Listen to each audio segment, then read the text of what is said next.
Hello, नमस्कार दोस्तों, कैसे हैं आप सभी? और कैसी चल रही है आप लोगों की तैयारी? तो थोड़ा-सा और सीरियस हो जाइए। सुपरफास्ट तरीके से आप सभी रिवीजन कर रहे होंगे। 10 मिनट का समय है आपके पास में और इन 10 मिनट में आपको टॉप 50 क्वेश्चंस के आंसर देने हैं। ये टेस्ट नंबर हमारा 87 है, पहले वाले अगर नहीं देखे हैं तो देख लीजिए। जो भी स्कोर रहता है कमेंट करके बता दीजिएगा आप लोग और लाइक ज़रूर कर दीजिए ताकि एग्ज़ाम से पहले-पहले 100 टेस्ट का टारगेट जो है, वो हम कंप्लीट कर लें। राइट? और पीडीएफ अगर आपको लेनी है तो टेलीग्राम चैनल से मिलेगी जिसका लिंक है प्रहलाद सारन सर के नाम से। तो राइट फटाफट एक बार लाइक शेयर कर दीजिए फिर करते हैं शुरुआत। आज का टेस्ट मोस्ट इंपॉर्टेंट क्वेश्चंस हैं और देखते हैं आपका स्कोर कितना रहता है, कितने क्वेश्चन सही कर सकते हैं। पहला है कि गणेश्वर सभ्यता का संबंध है वो किस नदी से है? तो गणेश्वर सभ्यता है वो कांतली नदी के किनारे पर सीकर जिले में है। आर.सी. अग्रवाल ने खोज की थी। पुरातत्व का पुष्कर करते हैं जी और ताम्रयुगीन सभ्यताओं की जननी भी कहते हैं। अगला कि एक घर में एक साथ 6 चूल्हे किस पुरातात्विक स्थल से मिले थे? तो 6 चूल्हों के प्रमाण में आड़ सभ्यता से मिले थे जो कि उदयपुर में है। अगला कि अशोककालीन गोल बौद्ध मंदिर या बौद्ध स्तूप हमें कहाँ से मिलते हैं? तो बीजे की पहाड़ी बैराट सभ्यता से। डी आपका सही है। अगला है कि भारत की राजधानी को किस वर्ष में कलकत्ता से दिल्ली स्थानांतरित किया गया था? तो कलकत्ता से दिल्ली राजधानी बनाया गया था 1911 में। बी आपका सही है। अगला है कि चोरी चोरा हादसा कब हुआ था? चोरी चोरी कांड कब हुआ था? 5 फरवरी 1922 को हुआ था और 12 फरवरी को असहयोग आंदोलन है वो समाप्त कर दिया गया था। अगला है कि सविनय अवज्ञा आंदोलन की शुरुआत कब हुई थी? सविनय अवज्ञा आंदोलन की शुरुआत हुई थी दांडी मार्च से। दांडी मार्च अगर आपको डेट याद होगी 12 मार्च 1930 से।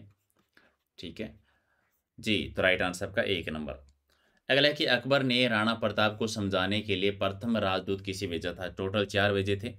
तो सबसे पहले उन्होंने भेजा था जलाल खां को। तो जलाल खां 1 नंबर पर गए थे, मानसी 2 नंबर पर गए थे, भगवंत दास 3 पर गए थे और 4 पर गए थे टोडरमल। चारों याद रखिए। तो पहले जलाल खां 1 आपका सही है। अगला कि महाराणा प्रताप की जन्मस्थली बता दीजिए। तो कुंभलगढ़ में जन्म हुआ था 9 मई 1540 को। जी, तो राइट आंसर आपका डी है। अगला कि राजस्थान में सती प्रथा सबसे पहले कहाँ पर निषेध की गई थी? तो सती प्रथा को सबसे पहले जयपुर में पर पहला जो प्रयास हुआ था जयपुर में, बाद में हाड़ौती में। कालीबंगा सभ्यता राजस्थान के किस जिले में है? तो हनुमानगढ़ जिले में आती है। राइट आंसर आपका डी है।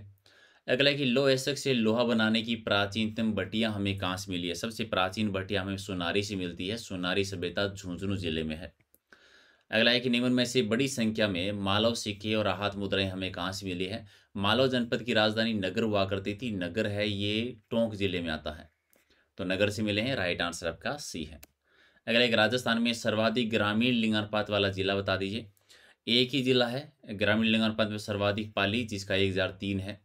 ठीक है, बाकी सभी का 1000 से कम है।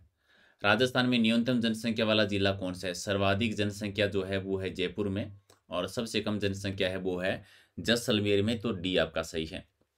अगले कि चंबल नदी के किनारे पर उत्तर प्रदेश और मध्य प्रदेश की सीमा पर स्थित दुर्ग कौन सा है?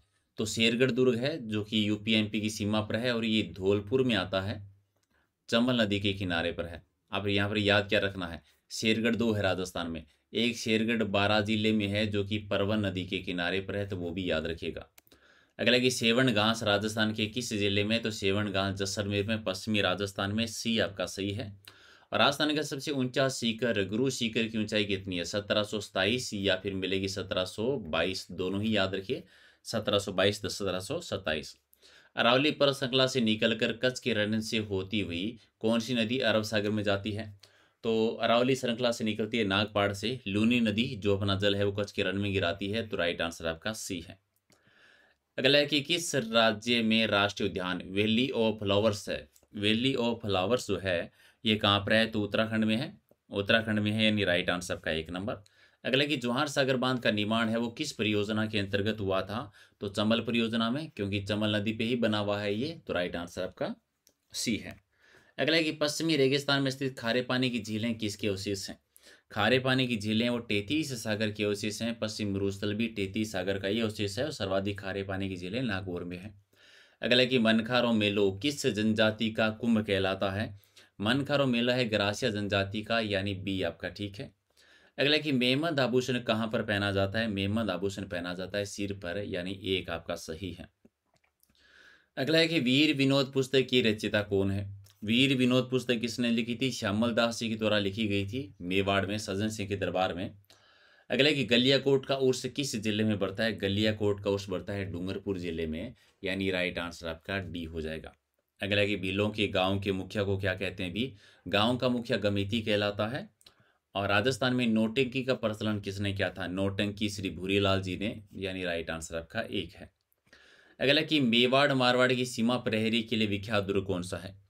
मेवाड़, ठीक है, और मारवाड़ की सीमा जो है वो कौन सा दुर्ग आता है जो मेवाड़ की और मारवाड़ की सीमा पर आता है? तो कुंभलगढ़ का दुर्ग, सी आपका ठीक है। सीमा प्रहरी बताना था। अगला है कि वह पहाड़ी प्रदेश के बीच है, इसीलिए लोग कहते हैं कि दुर्ग नंगे हैं परंतु बख्तरबंद है। अबुल फजल ने किस दुर्ग के बारे में कहा था? रणथंभौर दुर्ग के बारे में कहा था कि अन्य दुर्ग सारे नंगे हैं, बल्कि ये दुर्ग जो है बख्तरबंद है।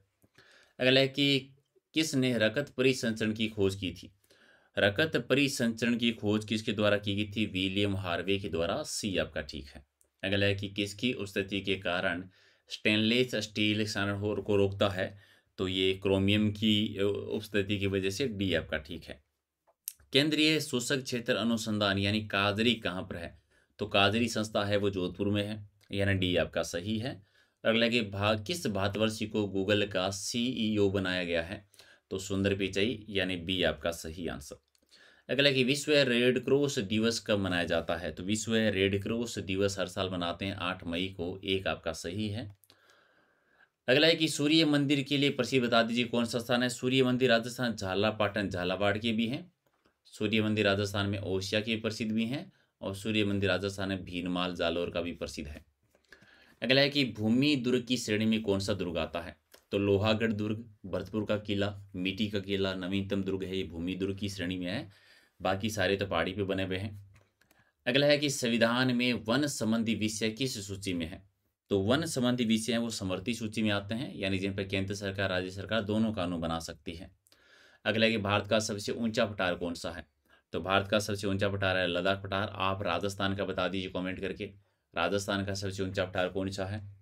अगला है कि किस दुर्ग के किनारे पर गिद्धकराई नामक पहाड़ी है? गिद्धकराई नामक पहाड़ी गागरोन पर है, जहाँ पर सजा दी जाती थी, एक आपका सही है। अगला है कि राजस्थान में एकीकरण का श्रेय किसे जाता है? तो एकीकरण का श्रेय जाता है सरदार वल्लभ भाई पटेल को, और एक आप कह दीजिए वीपी मेनन का भी नाम याद रखिए, कभी कभी ऑप्शन में दोनों आ जाते हैं। अगला है कि पंचायती राज संस्थाओं को संवैधानिक स्तर पर, स्टार नहीं है, संवैधानिक स्तर पर किस संविधान संशोधन अधिनियम के द्वारा इनको संवैधानिक दर्जा दिया गया था? तो 73वें संविधान संशोधन के द्वारा इन्हें संवैधानिक दर्जा दिया गया था, और नगर निगम जो है उन्हें दिया गया था 74वें संविधान संशोधन के द्वारा। कौन सा राष्ट्रीय उद्यान है जो यूनेस्को की प्राकृतिक धरोहर सूची में शामिल है? इनमें कौन सा था? केवलादेव, केवलादेव राष्ट्रीय उद्यान, तो राइट आंसर आपका सी है। अगला कि विद्युत धारा उत्पन्न करने की युक्ति को क्या कहते हैं? विद्युत धारा उत्पन्न करने की युक्ति क्या कहलाता है? जनरेटर, यानी राइट आंसर आपका डी है। चलिए अगला प्रश्न है कि इंसुलिन हार्मोन का निर्माण होता है किसमें? इंसुलिन हार्मोन्स का निर्माण होता है ग्नाशय, यानी सी आपका ठीक है। अगला है कि निम्न में से कौन सा क्षेत्र बाघ का प्राकृतिक आवास क्षेत्र नहीं है? बाघ का प्राकृतिक आवास क्षेत्र कौन सा नहीं है? तो गिर क्षेत्र, राइट आंसर आपका सी है। और कॉन्क्रेज एक नस्ल है, किस पशु की नस्ल है? तो कॉन्क्रेज जो है ये गाय की नस्ल है, यानी गोधन की, एक आपका ठीक है। अगला है कि संत पीपा जी के गुरु कौन थे? भी संत पीपा जी दर्जी समुदाय के जिन्हें आराध्य देव मानते हैं, रामानंद जी इनके गुरु थे। और गागरोन का दुर्ग इनका जन्म हुआ था, वहीं पर गागरोन के दुर्ग में ही इनकी छतरी बनी हुई है। इनकी गुफा भी क्यों सुना था? गुफा बनी हुई है टोडा टोंक में, और इनका मंदिर जो बना हुआ है ये समदड़ी बाड़मेर में बना हुआ है, तो वो भी याद रखिए। अगला है कि चंद्रमा से देखने पर आकाश का रंग कैसा दिखाई देता है? तो काला दिखाई देता है, चंद्रमा से देखने पर आकाश का रंग काला दिखाई देता है। अगला है कि अलग अलग राजस्थान के स्वतंत्रता सेनानी दे रखे हैं और उनका कार्य क्षेत्र दे रखा है, तो गलत जोड़ी की पहचान करनी है। अर्जुनलाल शेट्टी जी उदयपुर से, तो पहला ही गलत हो गया। अर्जुनलाल शेट्टी जी का संबंध है जयपुर से, गोविंद गिरी वागड़ से है, जयरन व्यासी जोधपुर से हैं, केसरी सिबार्ट मेवाड़ से हैं, ठीक है, तो पहला ही गलत हो गया, तो एक आपका सही है। अगला कि चित्तौड़गढ़ की किस रानी ने बहादुर शाह हुमायूं से मदद मांगी थी? तो बहादुर शाह ने आक्रमण किया था, तो बादशाह हुमायूं जो है उनसे उन्होंने राखी बेचकर सहायता मांगी थी रानी कर्मावती थी। ये चित्तौड़गढ़ के 1534 के दूसरे साके की बात है, जब विक्रमादित्य शासन कर रहे थे उस समय की। तो राइट आंसर आपका 1 नंबर सही है। तो आपने 50 में से कितने सही किए कमेंट करके बताओ। लाइक शेयर जरूर कर देना, क्योंकि एग्जाम से पहले पहले हमें 100 टेस्ट का टारगेट कंप्लीट करना है। पीडीएफ अगर आप लेना चाहते हैं इस टेस्ट की और इसके अलावा बाकी जितने भी टेस्ट हुए हैं तो टेलीग्राम पर मिलेगी। टेलीग्राम पर जाके आप सर्च कर लेना प्रहलाद सारण सर के नाम से, सारे वीडियोज आपको मिल जाएंगे वहीं पर। तो अभी जाइए फटाफट जाकर वहाँ पर शेयर कर लीजिए। और याद रखिए, रात को डेली 8 बजे हम एक बेहतरीन लाइव टेस्ट करते हैं और आज का टेस्ट बहुत इंपॉर्टेंट है, क्योंकि आज हम पढ़ने वाले हैं राजस्थान की वन संपदा के बारे में और नई वन रिपोर्ट के बारे में। तो वहाँ से आपके डायरेक्ट क्वेश्चन आएंगे, तो वो वीडियोज भी आप रात को 8 बजे लाइव ज्वाइन कर सकते हैं।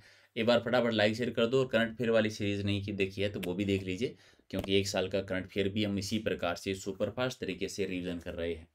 चलिए मिलते हैं अगले वीडियो में कुछ और इंपॉर्टेंट क्वेश्चनों के साथ। बहुत बहुत धन्यवाद।